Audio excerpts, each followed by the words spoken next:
Cat is at it again. She ain't gonna let me sew. This makes the second time that she's been on here. So it looks like I am going to go ahead and just move everything off, turn everything off, and just quit for today. Because Mama Cat is not going to let me do this at all today. Now that she has found this, it's over.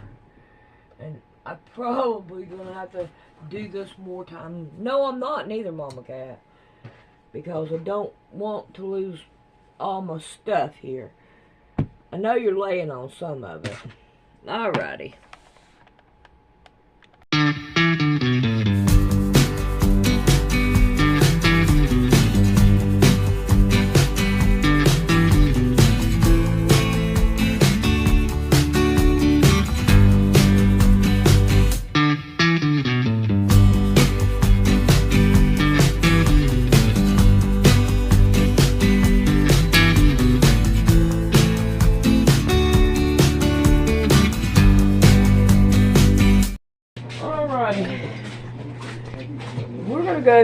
We're gonna try to put some of these together.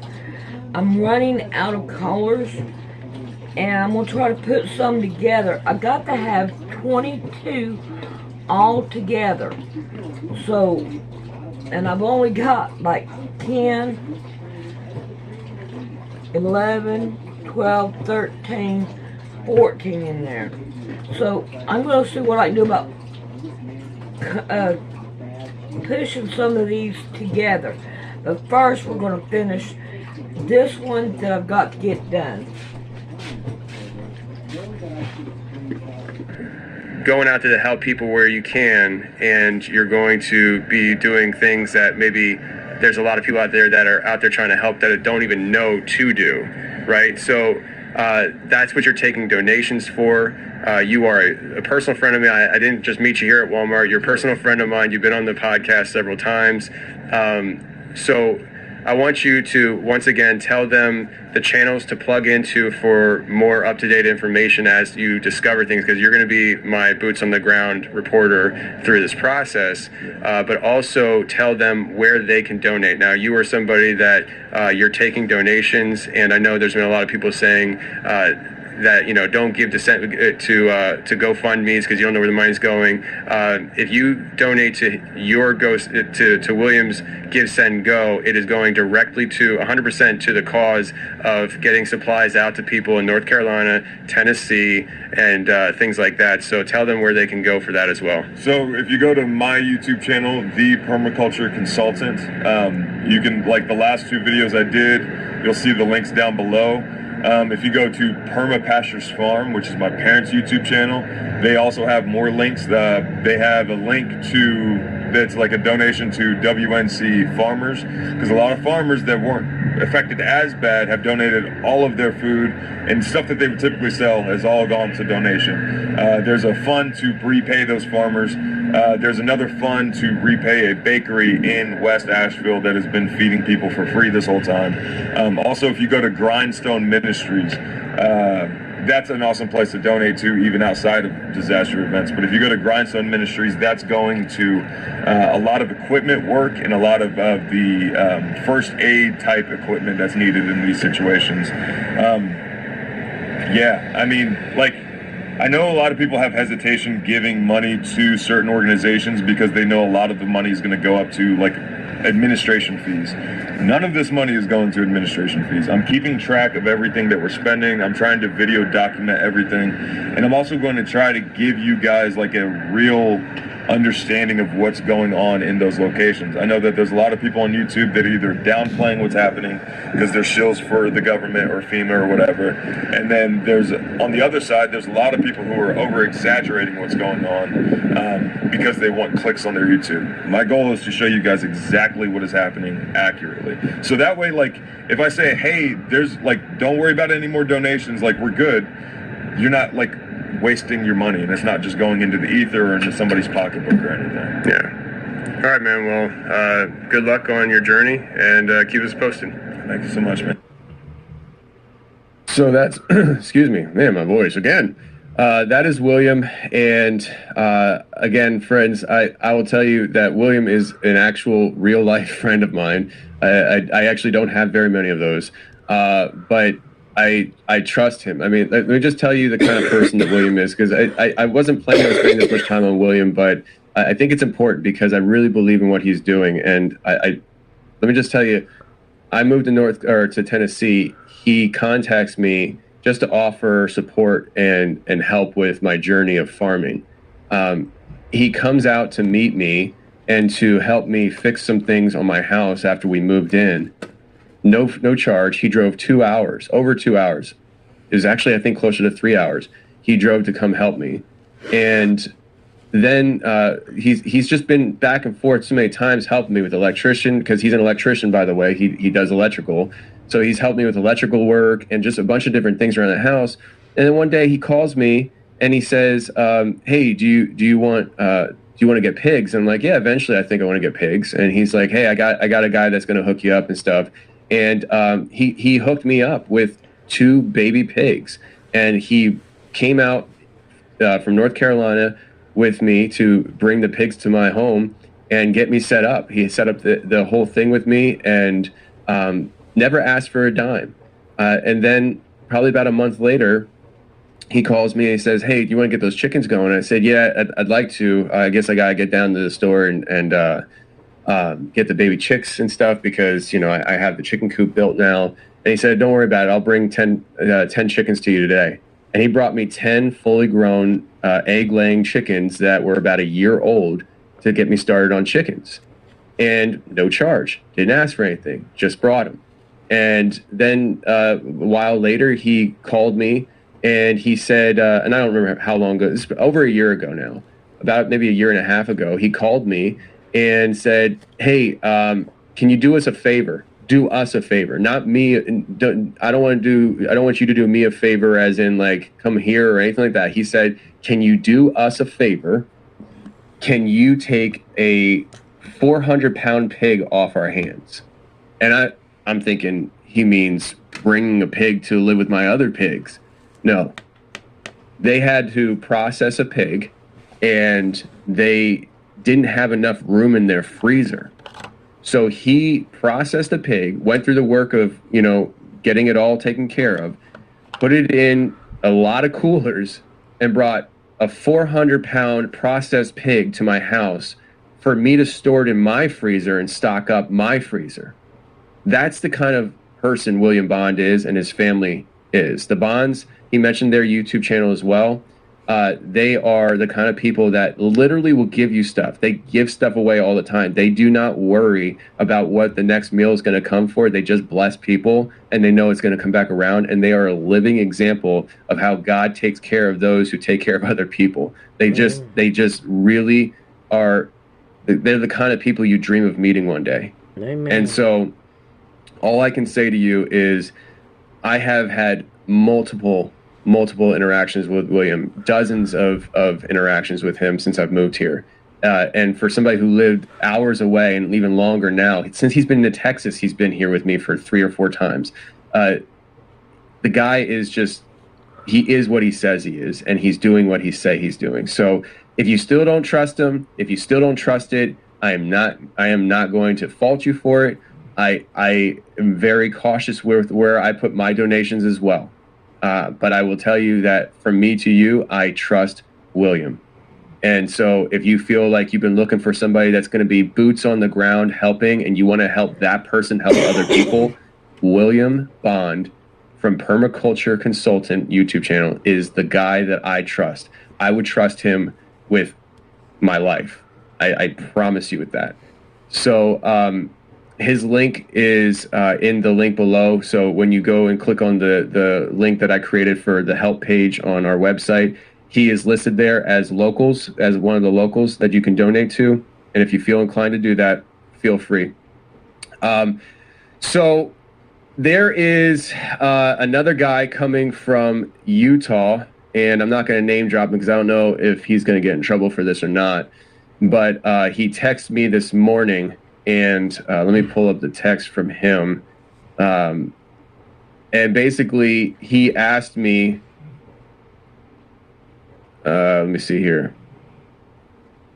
I'll just tell you. So basically, he asked me, he's coming in from Utah to be boots on the ground. So what he does for a living is he's a law enforcement officer. He's a police officer, but he's a unique police officer. He doesn't patrol city streets.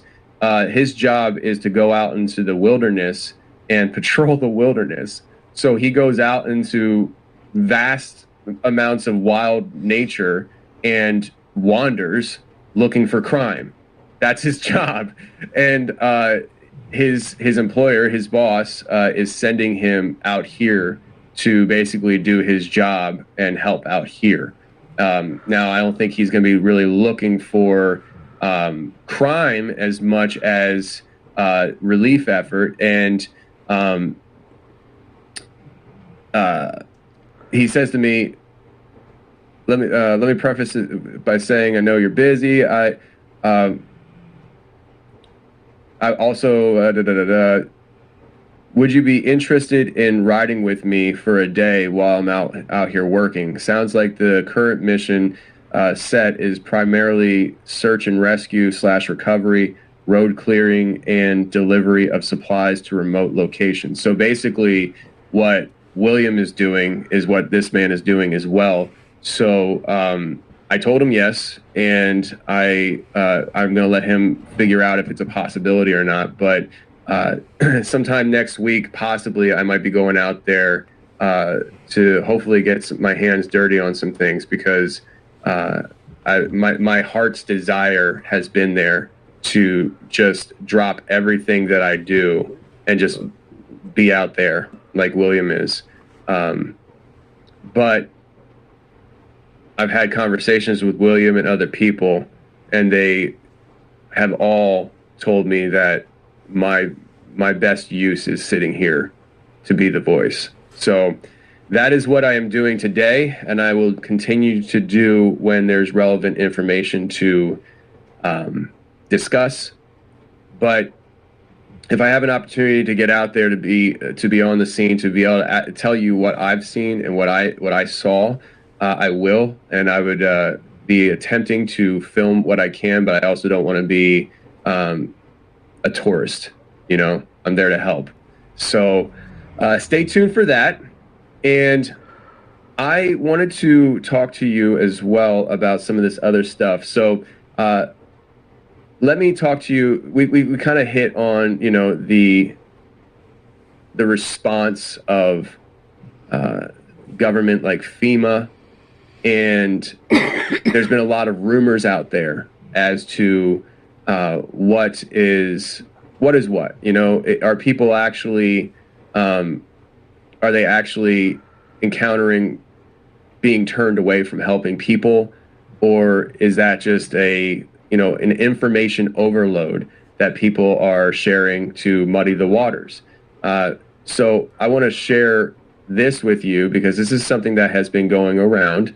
This post here was shared by Conspiracy Gardner Homestead. Okay, interesting name. But there have been reports of helicopters coming into these donation centers where people are dropping off supplies and getting real low and then flying off. And by getting real low, they are doing something called rotor wash. And the spinning of the rotors is just common sense, blows everything around and destroys stuff. And people are saying that this is actually causing, like, not just messing up their stuff, like, you know, oh, I got to go get my piece of paper over there, but it's actually destroying things, breaking things. And I saw one report say that there was $100,000 worth of damage that came from one of the rotor washes. I don't know exactly what, but I wanted to share this with you in case you have not heard this. And so if you're listening right now, I'm just showing, I believe this is a Chinook helicopter getting real low to the ground and then flying off. Now, I've seen this video several times. I haven't seen it actually fly off. It seems like it's been cut a lot, so I don't know what the truth of the matter is on this particular video. But people are saying that it came in, did the rotor wash, and flew off. Now, from what I understand, the FAA's regulation is and apparently you learned this very early in your training sessions, but the FAA says that, if you are going to be flying over, buildings or people, the regulation is 500 feet. So these are videos of that not happening. Here's another one. Now, I'd like to say for people maybe listening and aren't watching this, this one you just saw it fly off. It was hovering real low and then just flew off. And people who are listening here and maybe not seeing this actually happen, this is something that it seems pretty obvious what is happening here, because you're not going to, it's not like somebody was trying to come in for a landing and, oh, I can't land there. They can see where they can land before they get that low. And it's not like it was a last minute decision where they decided to just take off. Do I believe that this is nefarious? I think that there's a possibility that there's nefariousness going on. Again, there's so much stuff coming out that it's muddying the waters, and the real information that you really want, we don't have right now. And so I'm hesitant to make definitive conclusions as to what we see in some of these videos. But I will say this. I believe William, hopefully, will be able to be our source on the ground in North Carolina and East Tennessee. He's going to be going back and forth. I think his main focus is going to be North Carolina. From what I'm hearing, East Tennessee has had tremendous response. And so the people are faring so much better in Tennessee versus North Carolina. So here's another one. There we go. I muted the video that way. But you can see how in this video here, this helicopter is just blowing the tents around. Everything's just getting blown around, and then it just takes off. It's kind of crazy. It's kind of crazy. So why would they be doing that? Are they intentionally trying to harm people? There's a lot of theories and thoughts going on between North Carolina and I keep saying, whenever I think of Wyoming, I always want to say Wyomissing, because that's a town that I used to live near. It's the way my brain works. But Wyoming and North Carolina have significant lithium deposits, and lithium is in high demand these days, especially with the manufacturing of the electric vehicles. And so, from what I understand, in North Carolina, the government for the last 20 years or so has been trying to purchase the land for the lithium mining, but the locals have been saying no, no, no. And when you look at the satellite imaging or the radar, whatever it is that you see the storm coming in on the radar, there have been people putting out videos of these. Oh shoot, I'm drawing a blank on the actual term for it. But they're weather modification, whether it's NOAA or HARP. But you see these pulses, and when you see the pulse happen, and there we go. So I don't know where I was going. Oh, so before I was rudely interrupted by the sound of my computer, you see these pulses, and every time it pulses, it seems to push the storm, and it seemed like it was steering the storm right over our area. And then there's the thought of the company that owns the dam that is in North Carolina. Drawing a blank on that as well as the name of the company, but the investors, the people who own stock in it, are BlackRock, Vanguard, the big players, and they opened up the dam, and when early on I thought I had heard that the dam broke, but they opened up the dam. Now, again, I'm not the sharpest tool in the shed, but and I'm assuming the dam is privately owned. It's owned by a company, so it's their call, their shot kind of thing. But this is just a Tony interpretation. The dam didn't break. From what I understand now, it was opened up because it would have broken. And so there was an intentional decision to open up a dam and flood everything in its path versus letting it break and maybe slowly. I don't know the logistics of it, okay? My first reaction was it's probably a cheaper fix to fix a broken dam than an entire region that's destroyed. But at the same time, is there aftermath effects of the dam breaking that, say the dam breaks, everything gets destroyed in its path, and you don't have the dam now, which is probably supplying power to those regions and things like that. So there's a lot of, balancing issues and weighing out what is what in these kind of situations. But that's what I mean when I said earlier when we first started the show, it just doesn't sit right. It's off, and I can't put my finger on it. I refuse to say it's all about the lithium. I refuse to say it's because they're trying to kill people who vote for Trump. I don't want to say those things because I don't think we have a clear picture. But I think a lot of us feel like it doesn't sit right. It feels off. It feels intentional at times.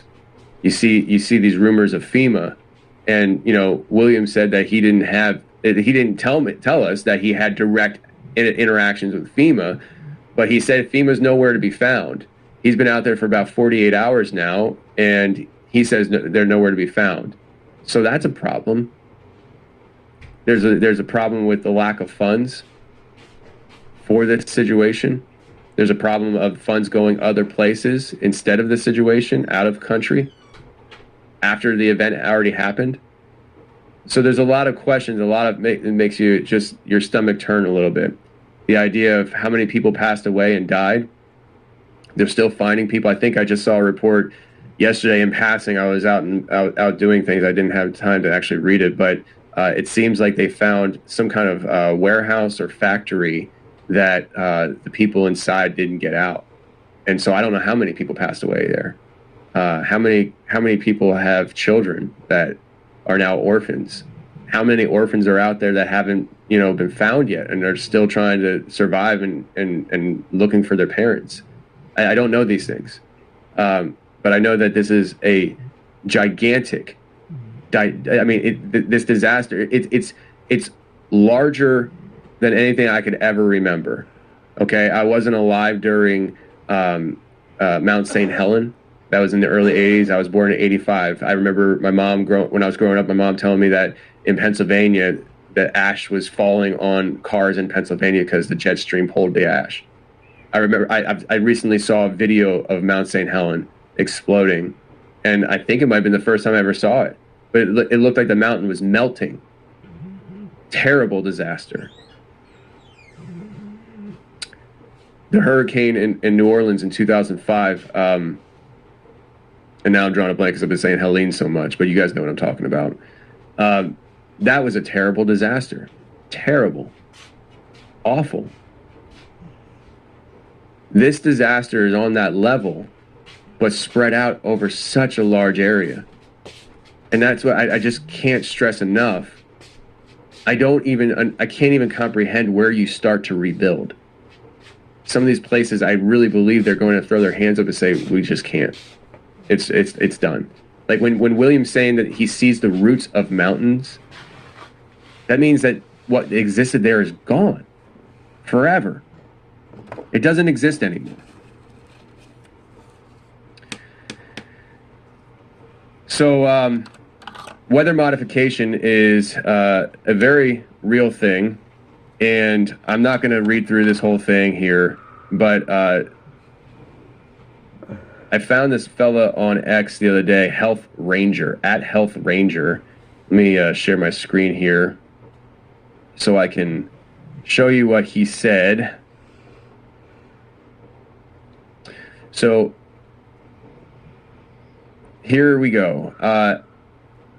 If weather modification is just a conspiracy theory, then why does NOAA have an entire page dedicated to the 9 methods of weather modification, including lasers and ionization, that require mandatory reporting with the government using Form 17-4?